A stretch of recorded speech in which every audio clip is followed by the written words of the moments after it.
get to the bag, ayy.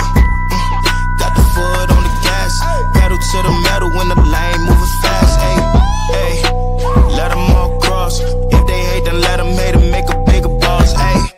What is up, ladies and gentlemen? We are back. We are live. It is the Freight Coach Podcast, the top podcast in transportation, coming to you guys every single weekday, 8:30 a.m. Pacific, 10:30 Central, to break down some industry headlines. But most importantly, you guys provide some actual insight into what you can do with all of this information. If this is your first time tuning in, welcome. This is the real side of freight, ladies and gentlemen. And I say that before every single show. And what I mean by that is I only speak with transportation professionals, because at the end of the day, you guys, I want to talk to the right individuals who have done what you're looking to do or who are currently doing what you're trying to achieve, so you can take that information, apply it, utilize it, and see a meaningful difference in your business and your life. Happy Friday, everybody. I got a very special guest for you guys, and I'm going to bring him up in just a second because my team tells me I got to do this at the beginning of the show as well as at the end. If you get value in what you hear here today, subscribe to the show, you guys. And if you're already subscribed and you want to really get it out there to the network, rank it on iTunes and Spotify. Even if you hate everything I say, review it and everything, because that helps into the algorithm as well to get it out there, guys, because at the end of the day, if you saw value, your network's going to see value as well. Again, like I said, I got a very special guest for you guys on. I've known him for a few years now. We broke bread together in Vegas a few years ago. I was on his podcast, and he's been in the transportation industry for a long time, and he's got a really cool new venture that he's going down and building up here. So I have my man John Marienau with Valet on the show. John, thank you so much for taking the time to join me. Chris, it's so good to see you, man. I appreciate you having me on. It's been a while since we did break bread. Hopefully we can do it again soon. But yeah, thanks for having me, man. Dude, absolutely. Next time I'm in Vegas, I'll hit you up. I just like most people, man, like when you go to Vegas, I mean, I haven't even been to Vegas, I think, since you and I were together last there. And what's crazy is because like my brother lives there, but yeah. he's never around. Him and my sister-in-law, they go camping every single weekend. They're up in Utah all the time. So, well, that can be a good thing depending on what part of Vegas you're in. If you're here all the time on the Strip, it can be a little bit hectic. The only time I go to the Strip is when, folks like yourself come to town, and I'll go down and visit you guys. But other than that, man, I stay away from the Strip as much as I can. No offense to the Strip, but it's just what it is. Dude, everybody I know who lives in Vegas, including my family, are like, dude, nobody goes to the Strip. And that's what's crazy though, man, is it's like, but I get it, living in Reno for as long as I did, John. You don't go to like the casinos unless people from like out of town are in town, and you like go and hang out with them down there.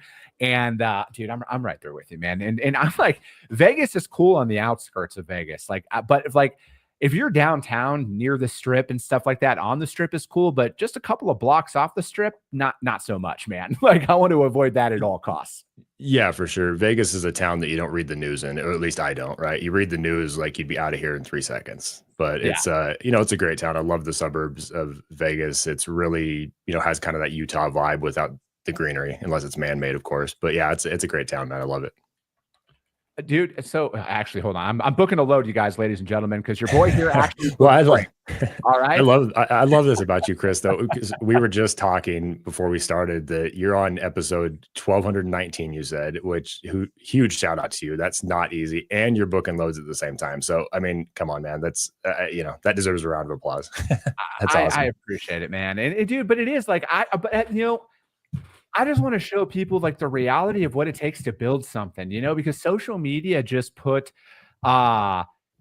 it puts such a false sense of what actual entrepreneurship entails, and bootstrapping it from nothing and starting from nothing is nowhere near as easy as some people like to make it out.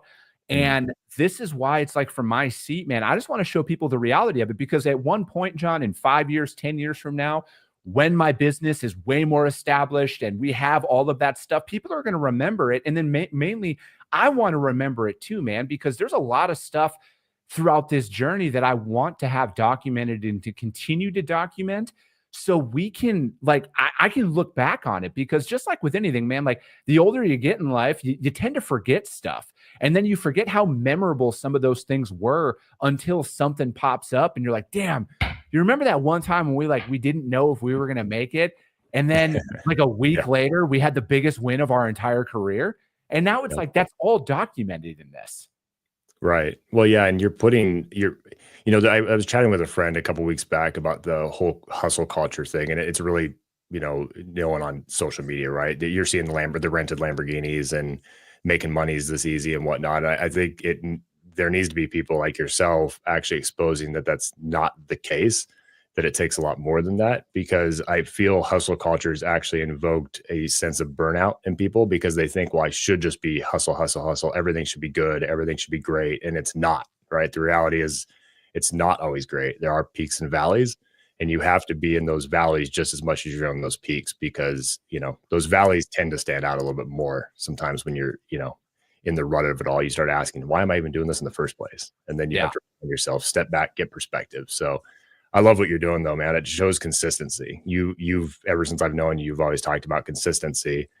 And that's easy to do, to talk about consistency. It's hard to show, and you're showing it, man. Again, 1,219 episodes alone is, I don't know a better example of consistency than that shows to a public face. And so you're doing a service there. Dude, and I appreciate that, man. And it's like, to me is, I just feel like I'm getting started, like I don't feel like I've accomplished much. And, like, I feel like there's a lot more to do out there. And, like, speaking of hustle culture, like, there's fake hustle culture and actual hustle culture, because, some of the hardest working people I know out there, they're not talking about how they're working 24/7, 365, because anybody with half a brain knows that that is not sustainable at all. But they are working every single day, most days, sun up till sundown. They are putting in the reps, but they also know how to separate that stuff, because it's like, as much as, and, and again, this is going to be a good segue into what you guys are building here now as well, is like, you need an off switch at some point.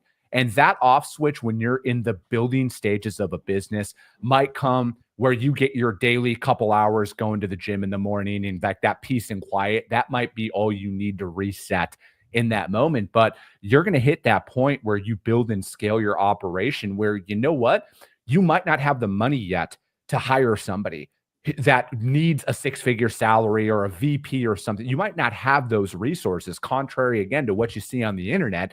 It's very expensive to build something. And then on top of it, you need the cash, because I could sit here and want and hope and dream all day long, but that doesn't put more money in my bank account to invest strategically inside of my operation.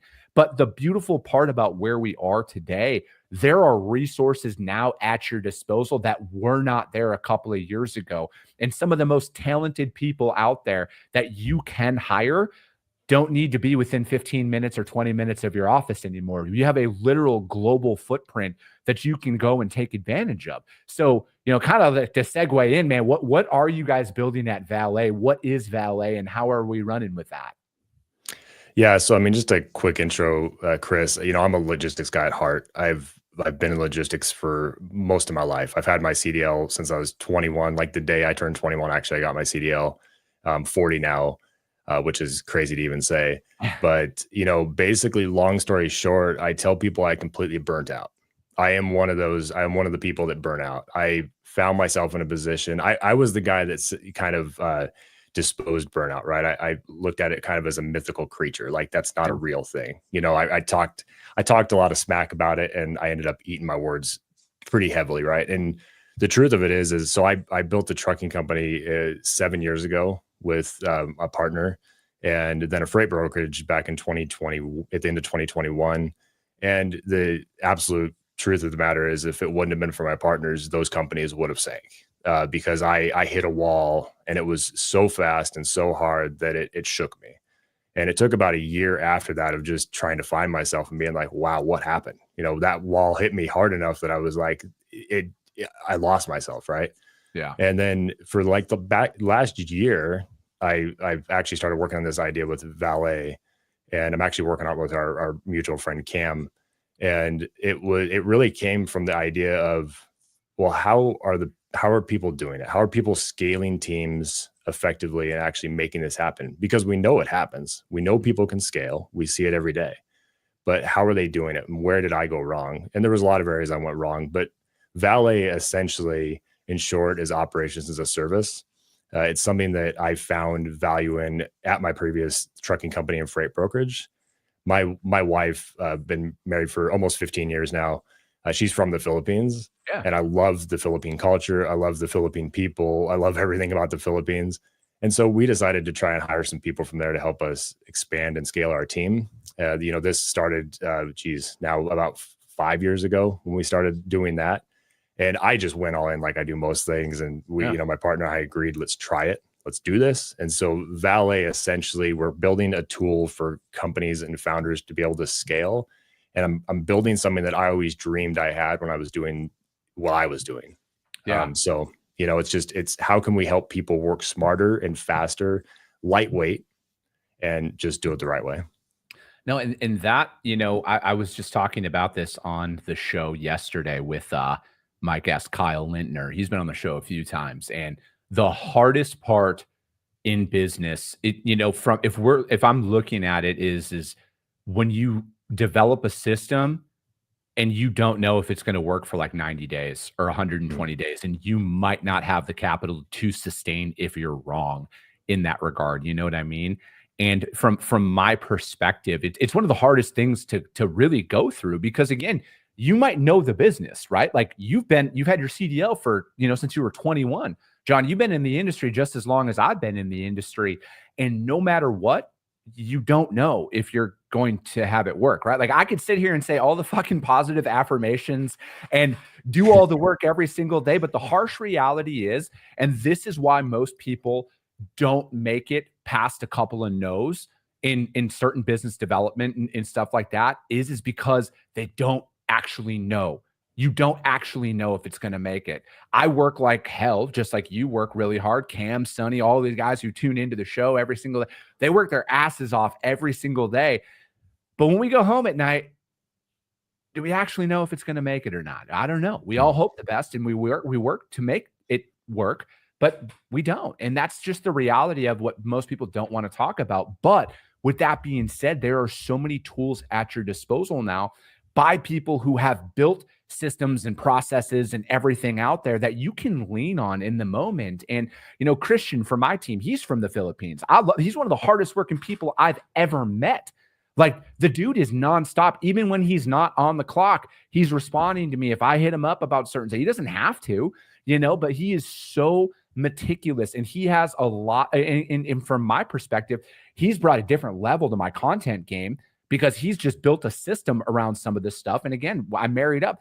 I am not an individual where I'm like an ops person. Like I talk a lot of shit, and that's my strength, right? Like I'm out there, I'm a sales, I thrive in sales.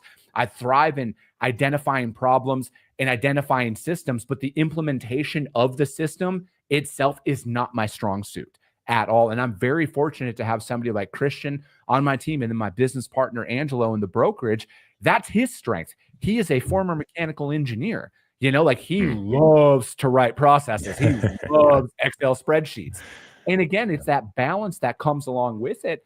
But again, you need people that might have a different background than you do to get into your daily life. And you can, and you can invest in that now, where, if you don't have the money to bring, to hire somebody here in the States for a job that's $150,000 a year or something like that, you get C-level talent out there in the real world now. And I say the real world, I mean the global economy. Right. Yeah, I know you're exactly right. And that's why, really speaking with founders and then realizing my past experiences and our experiences as a whole together today, we really wanted to develop something that wasn't just, here, Chris, here's an employee for you to learn to delegate with. Yeah. When I first brought on a team out of the Philippines, for whatever reason, I decided it was a good idea to bring in 5 immediately. And I realized quickly, well, that just gave me 5 additional tasks that I already did not have time to manage. And so it was a bit of a, throw to the fire and learning how to handle it. So with Valet and speaking with founders, what we realized is we can't just create a service that's just like, how many people do you need? And we're going to place them. That would be the definition of a staffing agency, right? Yeah. Where we're just saying, here's some people, good luck. We really have invested a lot in some technology and tools and systems with our people to develop a white glove approach to where we're coming to you as, like, say you, Chris, and we're saying, hey, we're going to dive in a discovery. Usually the discovery starts 30 days before you even start fully to learn what it is you do.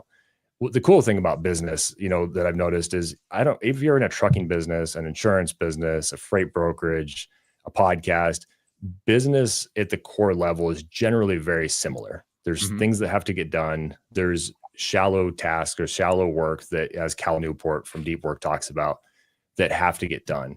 The people that we have in the Philippines, Chris, and you've seen this with Christian, by the way, shout out to Christian. That's my son's name. Love it.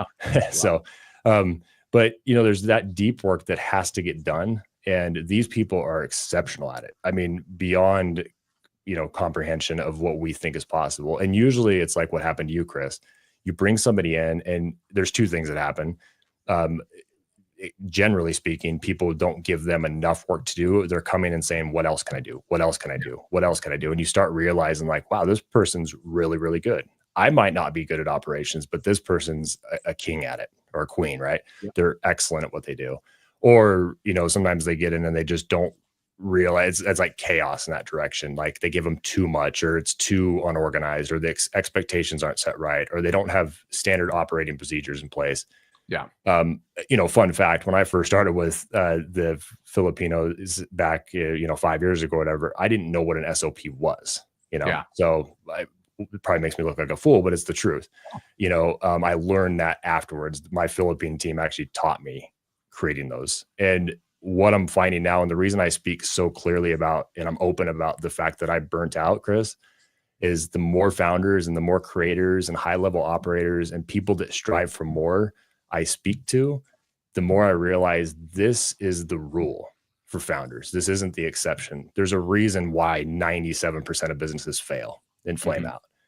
It's the rule. It's not the exception. I can see it now because I lived it. I can look at a founder and I can see like he's on that edge. He's on that glass blade of whether he's going to make it or not.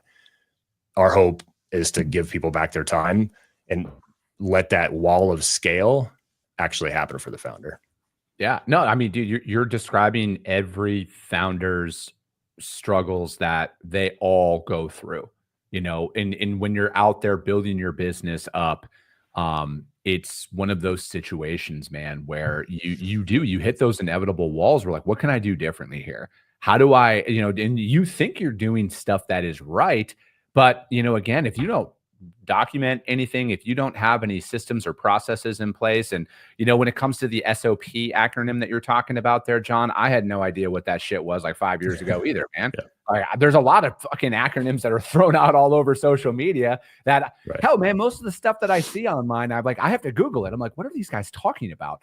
And it is, man. But that's one of my things. I'm not afraid to look like the dumbest person in the room, in any room that I'm in, because if I have a question about something, I am going to ask it. I am not afraid. If you think I'm ignorant for asking you a question, I think the roles are reversed. You're the ignorant one out there because you need to ask those questions.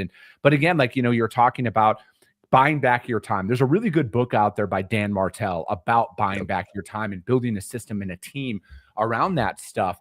And, that is because like what a lot of founders go through, at least I know I've gone through this, when you don't have any money, all right, and you have to teach yourself how to do everything, right? Like I had to teach myself what is a podcast back when I started doing this. I had to teach myself, how do I edit a podcast? What is content distribution? What is a marketing strat? I taught myself all of that shit on YouTube University, ladies and gentlemen. Taught myself how to edit everything. I'm not a sound engineer at all, but I'm pretty damn good at messing with audio and making it sound a lot cooler than it really is, and cameras and stuff like that. That's one blind spot in my game out there, is like live interviews and stuff like that. Like the lighting and stuff that's a challenge for me still to this day. But, again, there's a lot of stuff out there where you identify it. And when you're in that bootstrap or you're in that startup journey, you're like, I can't afford to bring anybody on. I got to just figure it out on my own. And what that does is it just causes an endless loop of busy. You're not effective. You're just busy all day long. And then you're looking up and you're like, why isn't my business growing? Why aren't we doing this? And then you go back to the comfort of busy and you're not adding revenue. You're not growing. You're not doing anything. You're actually stuck idle. And then you hit a wall where you're like, fucking, I'm done. I can't, I'm not growing. There's just too much stress. And again, when you're in that bubble, you're in that echo chamber of talking to yourself day in and day out about this stuff. You don't realize that there's tools at your disposal. And this is why it's like, I love talking to guys like you and other founders who are out there. And there's other resources now where people who are in that air quote rut, you don't need to think you're alone here. Like, there are tools that are at your disposal. And especially when it's guys like you, John, who've built trucking companies, you've built brokerages, you've done the work that we talk about every single day. So you can resonate with those founders and be like, hey, this is where I messed up. This is what I went through. Like you said, you can identify those spots out there when you're talking to people. And that's what I love about doing this show the most, man, is because it's like, dude, I hope a bunch of people are going to listen to this, be like, I got to go talk to John, because like everything he's describing here is what I'm going through every single day. Because everything you described there, man, and everything I just said, those are very real thoughts and emotions and feelings that I've gone through in these first 5+ years that I've been doing this shit. Yeah, it's an awesome opportunity, Chris. The fact that you get to talk to so many people, you get to see this on a one-to-one basis every day, probably. And I mean, if I could help one person just be able to step back. I tell a lot of people, when they say, they might say, I just don't really know what to do. I feel like this is going wrong, this is going wrong, and this is going wrong. It's like if I could go back and tell myself one piece of advice, 4 years ago or whatever, 3 years ago, I would say, step back and gain perspective. Just step back away from it. Everything's going to be fine. Like, in your mind, though, as a founder, when you're surrounding yourself with all this busy work, and you got the taxes and the accounting, and you got employee issues and people issues and things that you didn't start the business to do those things, right? I doubt when Chris started the brokerage, and when you and your partner started the brokerage and you started the podcast, you didn't go into it saying, I can't wait to deal with all this busy work. You started it because you said, I want to elevate logistics. I want to make something that helps change and elevate companies and do something for them. So our job at Valet is let's try to take away that busy work. Let's try to pull it away from people, because it doesn't need to be handled, nor can it be handled successfully by the founder, no matter how good somebody thinks they are. And you have to have a little bit of that spunk to be a founder in the first place. I mean, we both know this, Chris, right? You got to be a little bit crazy, a little bit wild in the head to decide, I'm going to start a company. It's not, you have to be a little bit different. So, if we can help people just step back, gain perspective, and get over that glass wall of scaling and realize they don't have to do everything on their own, I feel like it's a win. Because there's so many great ideas. There's so many amazing, awesome, inspiring businesses. Like you said too, I mean, we live in like one of the best times ever, right? We got AI and all this tech and all this stuff at our disposal, which is good, but it's also a little bit noisy too. But for the most part, it's like, hey, we can do this. Like, we have the tools right now to make some pretty amazing things, but let's just try to get some of the stuff off our plates as founders, so founders can go and complete what they originally started to do.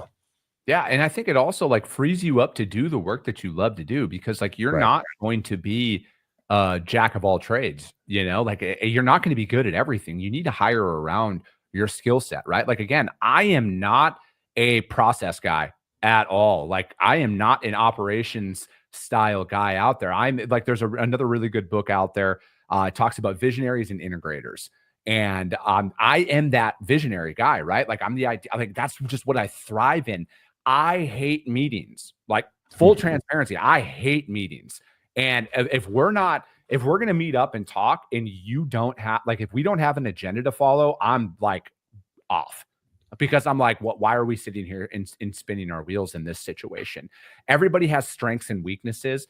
And I feel like a lot of founders, because again, man, you're right. When I started this shit, 99% of the stuff that I've had to solve and come up with a solution to, I had no fucking idea I was even going to come up with, And there's a lot of stuff that I was faced with. I am and I've said this numerous times, I am very fortunate to have found the attorney that I found and the CPA that I found, because they helped me build out a lot of the infrastructure of my companies, plural companies. And like, dude, my bookkeeper that I have, she's a gangster. She keeps me on lock with that stuff. And And again, it's like, it's those little things like that where you can outsource that. There's contract labor, there's a bunch of tools at your disposal where you don't have to sit there and bog yourself down with work that you hate doing. And I feel like I want most founders to know it is okay to say, I hate accounting in my business. I don't want to invoice people. I don't want to review contracts. I don't want to do that. It is okay to admit that.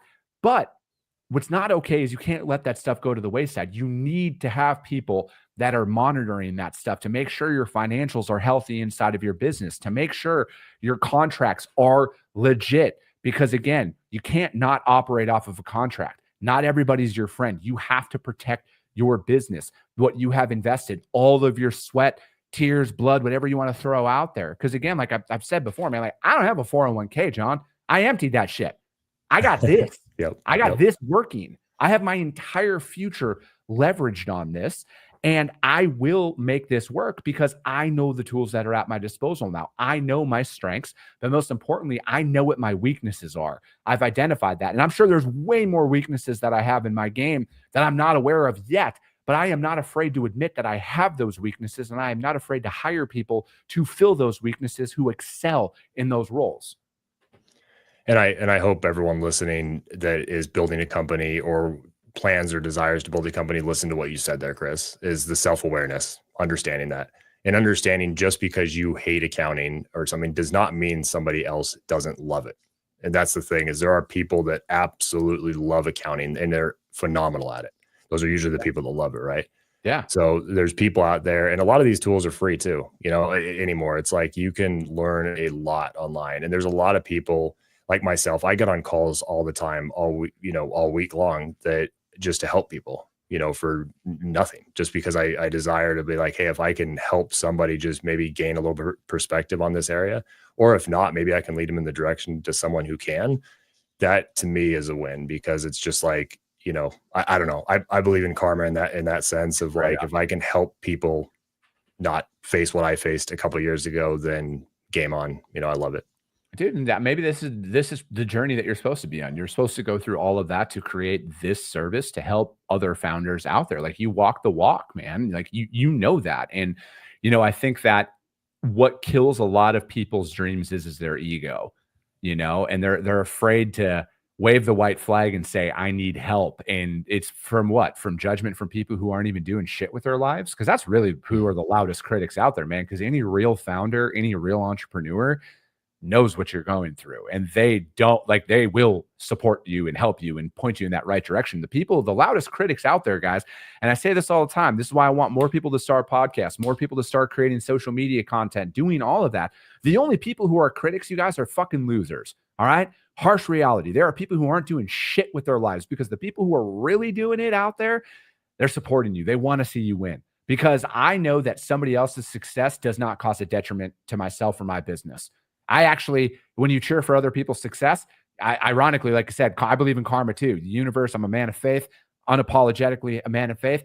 You get rewarded for that stuff. When you help others and you put that out there and you help elevate others around you, that is what brings in a benefit to your business. And you are no less of an entrepreneur or a founder to wave that white flag and be like, I need help. I am lost. I am against a brick wall. Money's running out. Because again, most small businesses are 30 days from going out of business every single month. And you need to find that solution out there. That's what you signed up for when you decided to go out there and start your own company. Right. Yeah. No truer words have ever been spoken, Chris. Everything you said there is totally true. And that was one of my issues, is I failed from that ego. Like in part of my brain, there was somewhere saying, I can't ask for help because I'm going to cause this person anguish. Right. That is so not true. People want to help you. And the more transparent you can be in your struggles, the more people are going to want to help you. And, the successful people like yourself, they want you to elevate, because in truth, it's going to make them elevate too. Dude, I love it, man. I just love hustle. I love people who hustle, like I love people who who are just like trying to build stuff. And that's one thing that I've fallen in love with, is the build, man. It's the process. It's like, hey, look at where we were a couple of years ago and look at where we are now. I love that shit, man. And I like, and knowing that like I'm creating something that I hope the next 6th generation of Jollies gets to work in and execute in, that's what gets me going most days, man. Is I'm like, dude, this isn't for me. It's for like the next 6 generations of my family and all the other people that could hopefully get a really good job out of working for my company and go out there and positively change the world, man. That's what it's all about. Yeah, you found your passion, Chris, and you're good at it, man. And I love to see you. I love to see what you're doing and excelling in where you are. Dude, I appreciate that, John. And then as I always just flew by. And but dude, how does anybody reach out to you guys to find out more about what you guys got going on at Valet? The best place to go is just Valet, which is spelled VALEY.io.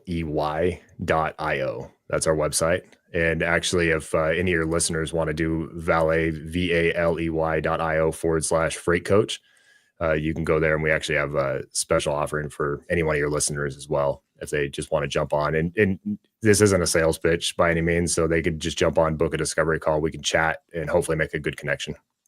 Dude, I love it, man. Check that out, you guys. We'll put the links to all of that stuff out there in the show notes for you guys to hit up. Again, you guys, I got a special offer for any of those listeners out there. Hit them up. If you guys can't find any of that information, if you can't find John or Valet, hit me up. I will gladly put you guys in direct contact with them. But that will be it for today, ladies and gentlemen. As always, if you got value in what you heard, subscribe to the show, you guys. If you're feeling really ambitious after this one, rank the show on iTunes and Spotify, because if you saw value, your network's going to see value as well. I appreciate you guys. I love you guys, and we'll be talking to you soon. Came back with a bang, window down, yelling out money, anything. Hey, ooh, got the foot on the gas, pedal to the metal when I'm getting to the back.